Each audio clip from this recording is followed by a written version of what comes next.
সহিহ মুসলিমে 233 নম্বর হাদিসে এসেছে, قال رسول الله صلى الله عليه وسلم الصلاة الخمس والجمعة إلى الجمعة كفارة لما بينهن ما لم تغش الكبائر।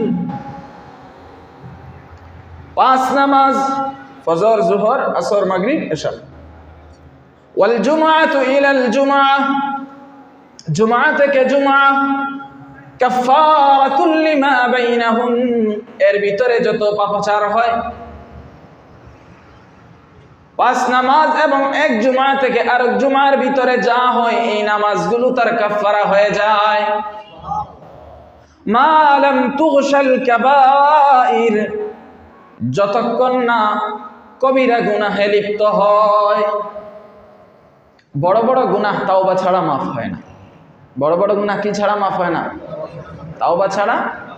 তাওবা কি? অতীতে যা করেছেন তার উপর লজ্জিত হতে হবে, তা ছেড়ে দিতে হবে, ভবিষ্যতে করবেন না এই মর্মে প্রতিজ্ঞাবদ্ধ হতে হবে। এই তিন জিনিসের সমষ্টির নাম হচ্ছে, বুঝছেন? তাহলে আপনি ফজরের নামাজে আসলেন, ফজরের নামাজ পড়ে গেলেন, আবার জোহরের নামাজে আসলেন, জোহরের নামাজ পড়লেন, মাঝখানে যত ছোট ছোট গুনাহ হয়েছে আল্লাহ তাআলা সব ক্ষমা করে দিবেন। সুবহানাল্লাহ। জোহরের নামাজে আসলেন, জোহরের নামাজ পড়ে চলে গেলেন, আবার আসরের নামাজে আসলেন, আসরের নামাজ পড়লেন, মাঝখানে যত ছোট ছোট গুনাহ হয়েছে সবগুলো আল্লাহ তাআলা ক্ষমা করে দিবেন। আসরের নামাজ পড়ে চলে গেলেন, আবার মাগরিবের নামাজে আসলেন, এর ভিতরে মাঝখানে যত ছোট ছোট গুনাহ হয়েছে সবগুলো আল্লাহ তাআলা ক্ষমা করে দিবেন, নামাজটা কাফারা হয়ে যাবে।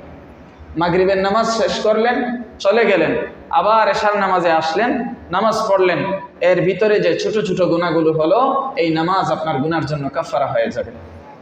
এশার নামাজ পড়লেন, চলে গেলেন, আবার ফজরের নামাজে আসলেন, ফজরের নামাজ পড়লেন, মাঝখানে যে ছোট ছোট গুনাহগুলো হলো এগুলোর জন্য এই নামাজ কাফারা হয়ে যাবে। এক সপ্তাহে জুমার নামাজ পড়ে গেলেন, আরেক সপ্তাহে জুমার নামাজে শরীক হলেন, জুমার নামাজ সম্পন্ন করলেন, এক সপ্তাহের ভিতরে যত ছোট ছোট গুনাহ হয়েছে সবগুলোর জন্য এই নামাজগুলো কি হয়ে যাবে? কাফারা হয়ে যাবে। তবে কবিরা গুনাহে লিপ্ত হওয়া যাবে না। কবিরা গুনাহে যদি লিপ্ত হন তাহলে সেটার জন্য আপনাকে তাওবা করতে হবে। আর তাওবা কয় জিনিসের নাম? তিন জিনিসের সমষ্টির নাম তাওবা।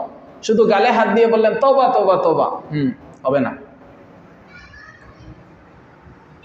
তাওবা হচ্ছে যে পাপ কাজ করেছেন সেই পাপ কাজকে ঘৃণা করে তার উপর লজ্জিত হওয়া, যে এটা কি করলাম, আল্লাহর দরবারে অনুতপ্ত হওয়া, লজ্জিত হওয়া।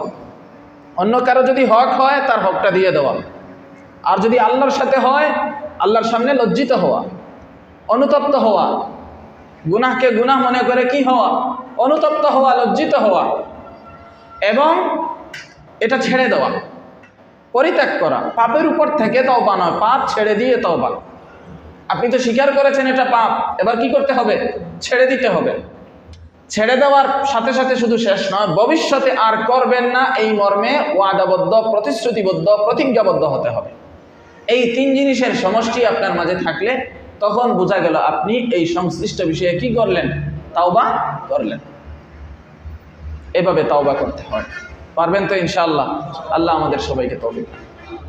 আর ছোট ছোট গুনাহের ব্যাপারে কথা হলো, এক নামাজ থেকে আরেক নামাজ কাফারা হয়ে যাচ্ছে।